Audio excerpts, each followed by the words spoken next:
Dann hat Lilifee erzählt, warum sie so tief abgetaucht ist. Jule hat aufmerksam zugelassen und gesehen, dass sich Lilifee ganz fest Sorgen um ihren Freund Carlos gemacht hat. Du musst keine Angst haben. Ich helfe dir und du den Carlos suchen. Kann ich mitkommen? Oh, das geht eben nicht. Du hast keine Flossen. Aber warte, ich habe eine Idee. Wieso? Was hast du vor? Ganz einfach. Ich tue dir eine wunderschöne, glänzige Flosse anzaubern. So eine, wie ich habe.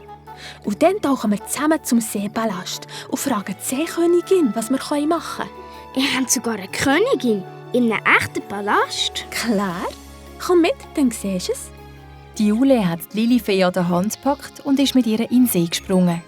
In dem Moment, wo die Lilifee ins Wasser eingetaucht ist, hat auch schon der Zauber gewirkt und sie ist mit ihrer neuen Flosse geschwommen, als hätte sie nie etwas anderes gemacht. Die Jule und die Lilifee sind immer tiefer und tiefer in den See getaucht.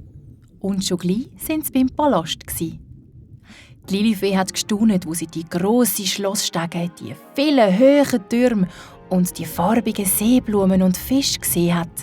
Wunderschön, wie das funkelt und glänzt. Komm, Lilifee, wir nachher.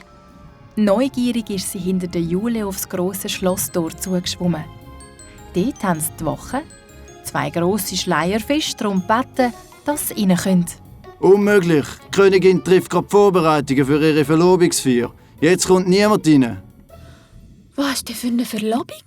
Die Jule und die Lilifee haben sich ratlos angeschaut. Es ist aber wichtig. Befehl ist Befehl. Die Lilifee hat die Wache einfach auf die Seite geschoben. Und bevor die beiden Fische reagieren konnten, sind die Lilifee und die Jule schon in den Palast hineingeschwommen. Der Thronsaal ist prachtvoll mit Muschelschalen geschmückt und mit leuchtenden Unterwasserpflanzen bewachsen. Farbige Fische sind aufgeregt durcheinander geschwommen, weil auf ihrem Thron ist die Seekönigin gesessen und hat Anweisungen für ihre Verlobungsfeier gegeben.